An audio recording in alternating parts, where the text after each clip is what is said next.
नमस्कार, 8 की बात में आप सभी का स्वागत है। मैं हूं आपके साथ अनु सिंह। खबरों की शुरुआत करेंगे गोरखपुर में आज योगी आदित्यनाथ के नामांकन से, जिसमें पूर्वांचल के समरनाथ और योगी के गोरख प्रणाम की बात होगी।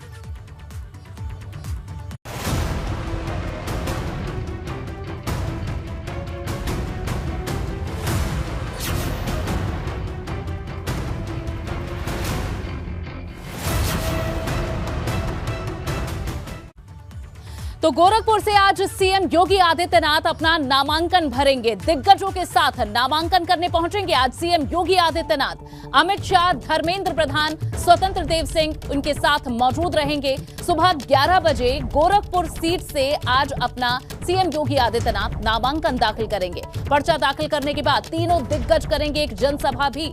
सीएम योगी आदित्यनाथ 3 दिवसीय दौरे पर कल ही गोरखपुर पहुंचे हैं। तय कार्यक्रम के मुताबिक आज वे अपना नामांकन पर्चा दाखिल करेंगे। इसके बाद महाराणा प्रताप इंटर कॉलेज मुख्यमंत्री योगी आदित्यनाथ एक जनसभा को संबोधित करने पहुंचेंगे। इसके बाद वे घर घर जनसंपर्क भी कर सकते हैं। सिख समाज के साथ भी उनका एक कार्यक्रम है। प्रबुद्ध वर्ग के साथ संवाद कार्यक्रम के तहत वे गुरुद्वारे में सिख समाज के साथ संवाद करेंगे। इसके अलावा 5 सिख परिवारों से मुलाकात भी वे करने वाले हैं। तो ये आज सीएम योगी आदित्यनाथ का कार्यक्रम। पूर्वांचल से सीएम योगी के चुनाव लड़ने को भाजपा का मास्टर स्ट्रोक कहा जा रहा है। यही वजह है कि नामांकन को लेकर भव्य तैयारियां की गई हैं, जहां मुख्यमंत्री योगी के साथ गृह मंत्री अमित शाह और धर्मेंद्र प्रधान के साथ कई बड़े नेता मौजूद रहेंगे।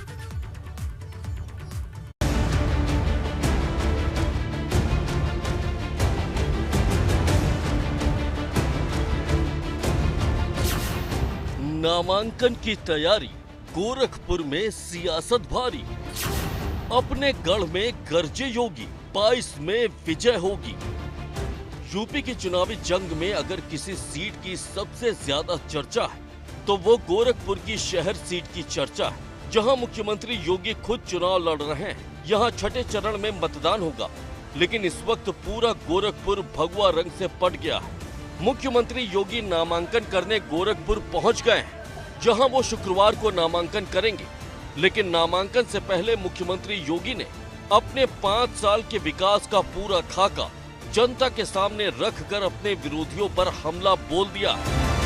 70 वर्षों में जो काम नहीं हो पाया, मात्र 5 वर्ष में ही उत्तर प्रदेश की इस इकोनॉमी को, अर्थव्यवस्था को हम देश के अंदर नंबर 2 स्थान पर लाने में हमें सफलता प्राप्त। मुख्यमंत्री योगी के नामांकन को लेकर पूरा प्रशासन अलर्ट मोड पर है। कहीं कोई चूक ना हो, इसको लेकर पहले से रिहर्सल किया गया। मतलब मुख्यमंत्री योगी कहां से होकर जाएंगे, किस किस रास्ते से गुजरेंगे, इसका पूरा रिहर्सल कर लिया गया है। 4 तारीख से 11 तारीख में माननीय आयोग के निर्देशों क्रम में पूरी तैयारियां की जा रही हैं। यहाँ पे सभी 9 नामांकन कक्षों में व्यवस्थाएं की गई हैं। सभी हमारे अधिकारियों को आरओस और एआरओस को प्रशिक्षण करा लिया गया है। सीसीटीवी कैमरा के व्यवस्था की गई है, जिसमें सब कुछ कैमरा के कैद में रहा। मीडिया का प्रबंधन, आवागमन के लिए प्रबंधन, बाकी गाड़ियों के लिए बाहर प्रबंधन, सभी व्यवस्थाएं की गई हैं। सुरक्षा व्यवस्था के लिए पुलिस और मजिस्ट्रेट की तैनाती और उनका ब्रीफिंग किया गया है। जानकारी के मुताबिक मुख्यमंत्री योगी आदित्यनाथ कमरा संख्या 24 अपर जिलाधिकारी वित्त एवं राजस्व के कोर्ट में नामांकन दाखिल करेंगे। नामांकन के दौरान केंद्रीय गृह मंत्री अमित शाह, केंद्रीय मंत्री धर्मेंद्र प्रधान और भाजपा प्रदेश अध्यक्ष स्वतंत्र देव सिंह भी मौजूद रहेंगे। देखिए, सुरक्षा के लिए हमने अलग अलग ड्यूटियां लगाई हैं यहाँ पे, और कुछ ड्यूटियां चुनाव सेल से लगाई गई हैं, कुछ ड्यूटियां कैमरे वगैरह हैं, इसमें कैमरों की व्यवस्था कराई गई है। और लगातार जो है वीडियोग्राफी होती रहेगी। जो भी यहाँ पे आएंगे उनकी वीडियोग्राफी वगैरह की व्यवस्था भी कराई गई। मतलब नामांकन के जरिए बड़ी तस्वीर दिखाने की तैयारी है। आपको बता दें कि गोरखपुर की शहर सीट पर मुख्यमंत्री योगी को आजाद समाज पार्टी के चंद्रशेखर आजाद चुनौती दे रहे। ऐसे में नामांकन के पहले ही दिन भाजपा अपने पक्ष में हवा बनाने जा रही है। Bureau report, ABP Ganga. और चलिए अब गोरखपुर के सियासी समीकरण को भी समझ लेते हैं। 2017 में भाजपा ने 9 में से 8 सीटें यहां जीती थी। चिल्लू पार से बसपा के विनय शंकर तिवारी ने एक सीट जीती थी। विनय शंकर तिवारी अब सपा में शामिल हो गए हैं। गोरखपुर शहर से राधा मोहन दास अग्रवाल जीते थे। राधा मोहन दास अग्रवाल की जगह अब योगी प्रत्याशी हैं। तो ये कुछ समीकरण है। गोरखपुर शहर में 2017 के नतीजे क्या थे ये भी जान लीजिए। कुल 24 प्रत्याशी चुनाव लड़ रहे थे। भाजपा के राधा मोहन दास अग्रवाल की लगातार चौथी जीत हुई थी। राधा मोहन दास को 1,22,000 से ऊपर वोट मिले थे। दूसरे नंबर पर कांग्रेस थी। राहुल सिंह को 61,000 वोट मिले थे। वहीं बसपा के जनार्दन चौधरी को 24,000 वोट मिले थे। चौथे नंबर पर पीस पार्टी रही थी जिसे 2,252 वोट मिले थे। 19 प्रत्याशियों को 1,000 से कम वोट मिले थे। इसके साथ ही किससे होगी सीएम योगी आदित्यनाथ की टक्कर ये भी आपको बताएंगे। चंद्रशेखर आजाद एक चुनौती दे रहे हैं। लेकिन इस बीच हमारे ब्यूरो हेड यूपी के वीरेश पांडे जी हमारे साथ जुड़ चुके हैं। वीरेश जी, एक बड़ी टक्कर, एक हॉट सीट ये गोरखपुर की बनी हुई है और आज सीएम योगी आदित्यनाथ अपना नॉमिनेशन भी फाइल करने वाले हैं। भव्य तैयारियां की गई है। किस तरह से कार्यक्रम चलेंगे सबसे पहले ये बता दें। देखिए, कार्यक्रम तो आपने ग्राफिक्स के हिसाब से और अपनी बातों को रख दिया है, लेकिन सबसे महत्वपूर्ण बात होती है कि जनता की आवाज क्या है, क्योंकि वो जनता के बीच में है और जनता ही उन्हें वोट करेगी। और गोरखपुर की जनता हमारे साथ है और पिछले 1 घंटे से मैं इन्हें रोक के रखा हूं, इसलिए मैं समय जाया नहीं करूंगा। इनकी आवाज सबके सामने रखूंगा, प्रदेश के सामने रखूंगा, देश के सामने रखूंगा और आपके सामने रखूंगा। भैया ये बताइए, आज नामांकन है योगी जी का, यहाँ बिजली, पानी, सड़क कुछ हुआ है कि नहीं हुआ है? और आज जब वो नामांकन करेंगे, जनता से वोट मांगेंगे, तो क्या आधार होगा? देखिए, सबसे पहले मैं एबीपी गंगा को मैं तहे दिल से धन्यवाद करना चाहता हूं और मैं एक युवा होके बोल रहा हूं कि इस बार सपा की सरकार आएगी और बीजेपी का पतन हो जाएगा। ये मैं पूरे गारंटी के साथ बोल रहा हूं। कारण क्या है लग रहा है आपको? कारण ये है, बेरोजगार जो युवाएं हैं, अभी आप कुछ दिन पहले सुने पटना में रेल पे जो है लड़के आत्महत्या करने पहुंच गए थे। और जो विकास गोरखपुर में इसलिए हुआ है क्योंकि महाराज यहाँ से 25 साल से सांसद है और अपना घर सब लोग देखते हैं। इसलिए मैं ज़्यादा कुछ नहीं बोलूँगा, बस इतना जानता हूँ 22 में 22 किल आ रही है। चलिए, ये इनकी आवाज़ थी, आपकी आवाज़ बताइए। देखिए, हम लोग गोरखपुर के रहने वाले हैं और गोरखपुर की पहचान और शान जो कहिए वो आज योगी आदित्यनाथ जी हैं। पहले हमारे घर के लोग जाया करते थे मुंबई, दिल्ली, तो लोग कहते थे गोरखपुर बिहार में है ना। आज जब महाराज जी मुख्यमंत्री बने तो उसके बाद हमारे गोरखपुर की पहचान मिली और आज महाराज जी का पर्चा दाखिला और ऐतिहासिक मत से महाराज जी विधायक होंगे और प्रदेश में सरकार हमारी एकदम बम बम बोल करके आई। बम बोल रही है। भैया प्राजी, आप भी बताओ, आप आगे हो। कुछ लोगों का विचार है कि 22 में 22 अकिल और महाराज जी ने इतना काम किया है कि बम बम होगा। क्या बोलूं? आप बताइए, बोलना क्या है? दिल की इच्छा क्या है, क्या बोलना चाहते हैं? गोरखपुर में आज नामांकन है आपके सूबे के मुख्यमंत्री का, तो वही बोलिए जो जनता सुनना चाहती है, देखना चाहती है। गोरखपुर में गोरखपुर की हकीकत बयां कीजिए। हमारी ड्रेस क्या बयान कर रही है? हाँ? देखिए, गोरखपुर में पिछले 15 साल में जितना विकास हुआ है, जो माननीय स्वर्गीय वीर बहादुर सिंह जी की थीम थी, उसको महाराज जी ने पूरा किया है और उससे ज़्यादा पूरा किया है। आगे अगर ये 5 साल महाराज जी को मिलेगा तो गोरखपुर से जो 10 साल 15 साल पहले जो लोग बाहर गए होंगे वो जब वापस लौट के आ जाएंगे। बहुत ठहर के बोल रहे हैं सरदार जी, आप बताइए। गोरखपुर में जो 5 सालों में विकास हुआ है वह लगभग 50 सालों में नहीं हुआ है। आप कहीं भी जाइए, गली खोचा, हर एक सड़क को योगी जी ने दिया है और धीरे धीरे ये विकास बढ़ रहा है। बाकी बेरोजगारी की है तो बेरोजगारी, इस देश की इतनी जनसंख्या है, बेरोजगारी सदैव बनी ही रहेगी। आज जो लोग ये कह रहे हैं, सपा गवर्नमेंट में जो लोग कह रहे हैं कि बीजेपी गवर्नमेंट में लोग बेरोजगार हो गए, तो क्या सपा गवर्नमेंट में सारे कलेक्टर थे जो बीजेपी में बेरोजगार हो गए? और सब कलेक्टर थे। और सुनिए, और उसके अलावा अगर अखिलेश कहते हैं हम रोजगार देंगे या कोई भी गवर्नमेंट कहती है हम रोजगार देंगे, उसका रोड मैप क्या है? कहाँ से रोजगार देंगे? क्या उनको बोलने दीजिए ना।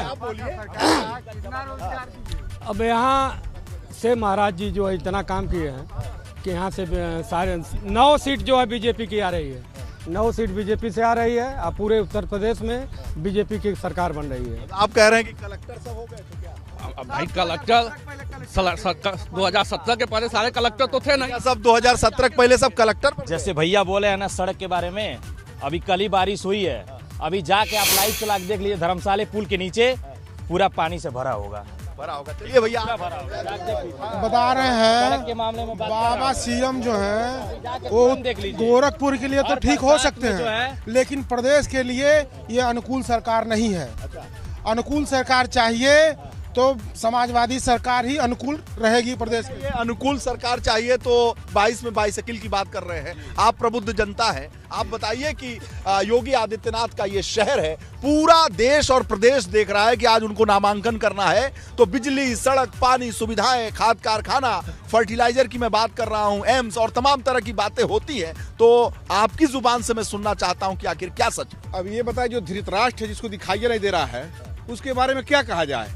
महाराज जी जिन्होंने किया है वो हमको लगता है कि वो आजीवन रह जाए मुख्यमंत्री, सपा बसपा वाले नहीं कर पाएंगे। जो 5 साल में करके दिखा दिया, जितना विकास कर दिया 5 साल का। आज जितना विकास हुआ था पश्चिम में हुआ था, पश्चिम में, पूर्वांचल का नहीं हुआ था, पूर्वांचल का नहीं हुआ था, पूर्वांचल का विकास नहीं हुआ था, लेकिन अब की बार पूरा पूर्वांचल में विकास हुआ है। क्या कह रहे हैं आप विकास की बात कर रहे हैं ना कि योगी जी ने क्या किया। आप यहाँ खड़े हैं, आप यही विकास देख लीजिए। वाटर कॉम्प्लेक्स, एनेक्सी भवन नहीं, ये वाटर कॉम्प्लेक्स, एनेक्सी भवन, गंभीर नाथ प्रेक्षागृह, मतलब दिव्यनाथ पार्क है, कई तो जो है आपके सामने। पार्क और दुनिया की बात कर रही है। रामगढ़ ताल है जो यहाँ का ऐतिहासिक स्थल भी है और साथ ही साथ यहाँ के विकास की गाथा भी है। और ये 246 फीट का ये झंडा भी आपको मैं दिखा रहा हूँ, ये सब इसी सरकार में इन लोगों का कहना है कि हुआ है। और इसे मरीन ड्राइव नहीं बल्कि नया सवेरा महाराज योगी आदित्यनाथ कहते हैं। ठीक, प्रदेश में शिक्षा, स्वास्थ्य और रोजगार। वीरेश जी, आगे भी इसी तरह आपसे बात करते रहेंगे, जानकारियां लेते रहेंगे। फिलहाल के लिए बहुत बहुत शुक्रिया आपका। बढ़ते हैं आगे, दिल्ली से खबर, जहां गृह मंत्री अमित शाह सुबह 9 बजे गोरखपुर के लिए रवाना हो जाएंगे। गोरखपुर में आज सीएम योगी आदित्यनाथ के नामांकन में भी शामिल होंगे। गोरखपुर में गृह मंत्री अमित शाह एक जनसभा को संबोधित भी करेंगे।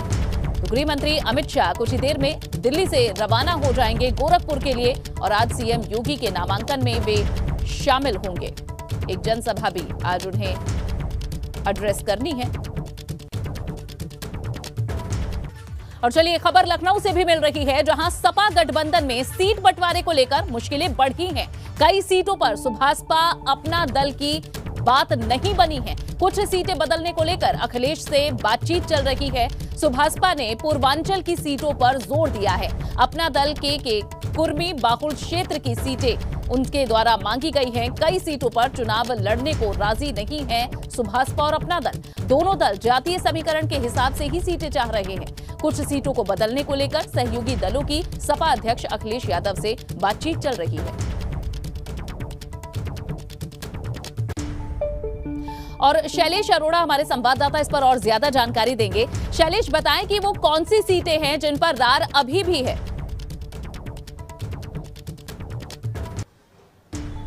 देखिए, अगर बात करें तो जो सहयोगी दल है अपना दल, कमेरावादी, और बात करें दूसरा दल है सुभा सपा, जो समाजवादी पार्टी के सहयोगी हैं, वो चाहते थे कि गठबंधन में उनको ऐसी सीटें दी जाए जिन पर उनके जो वोटर्स हैं उनकी संख्या ज़्यादा हो। जैसे बात करते हैं सुभा सपा की, अवध क्षेत्र की बात करें तो वो सीतापुर, लखीमपुर इस तरफ सीटें चाहते थे।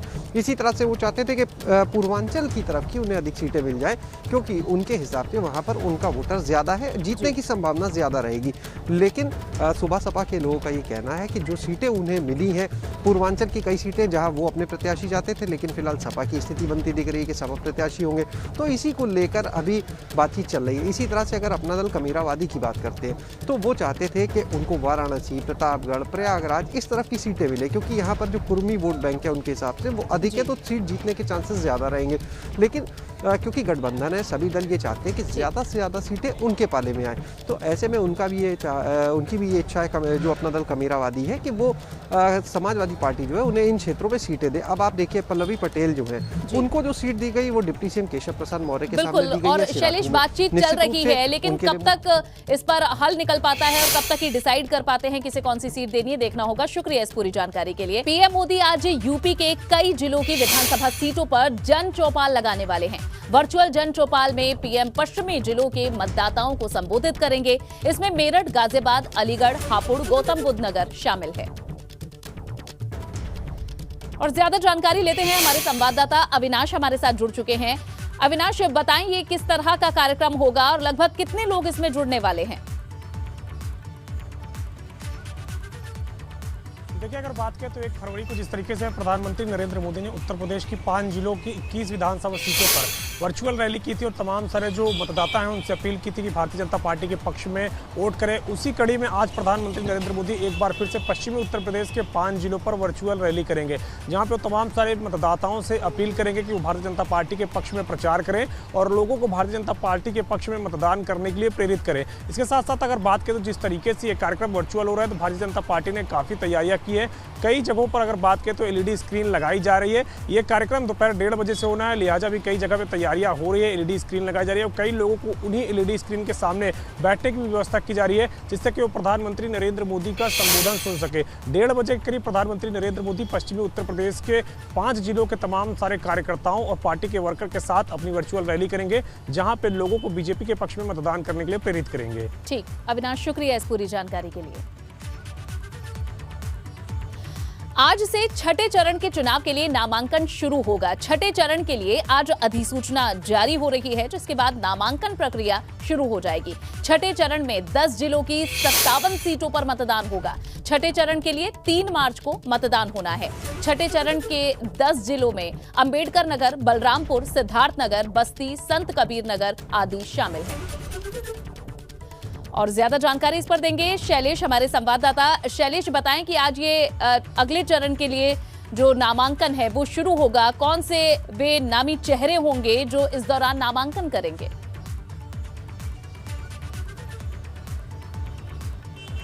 देखिए, निश्चित रूप से आज से सिर्फ एक तरफ देखिए विधानसभा के छठे चरण का भी नामांकन शुरू हो रहा है और साथ ही विधान परिषद की अगर बात करें तो उसके पहले चरण का भी नामांकन शुरू हो रहा है, क्योंकि विधान परिषद में भी अगर बात करें तो 7 मार्च को वहां पर जो 36 सीटें हैं वो खाली हो जाएंगी, यानी 36 सदस्यों का कार्यकाल पूरा हो जाएगा। तो पार्टियां जो है वो अपनी तैयारी में जुटी है, लोगों में भी इसे लेकर चर्चा है। हम इस समय जहां मौजूद है यहाँ से भाजपा कार्यालय कुछ ही दूरी पर है, सामने विधायक निवास है, यानी पूरा राजनीतिक क्षेत्र कह सकते हैं। शर्मा चाय का स्टॉल यहीं पर है। बात करते हैं कुछ लोगों से, देखिए पीछे का भी माहौल आप देखिए, चाय के चुस्के यहाँ भी कुछ लोग हैं, इनसे बात करते हैं। क्या नाम है आपका? शुभम अवस्थी। शुभम, ये बताइए कि आज से छठे चरण का नामांकन भी शुरू हो रहा है, विधान परिषद का भी हो रहा है, लगातार चुनाव चल रहे हैं। लखनऊ में आप रहते हैं, लखनऊ में कल नामांकन हुआ, क्या माहौल देख रहे हैं, क्या कहेंगे? माहौल ठीक है, जो है जनता भारतीय जनता पार्टी के प्रति जो है लगाव रख रही है और वो एक विकास के जो विकास की पार्टी है उसको चुनना चाहती है। ठीक, शैलेश, अपना मत है लोगों का और इसका नतीजा तो 10 मार्च को ही निकलेगा। फिलहाल शुक्रिया इस पूरी जानकारी के लिए।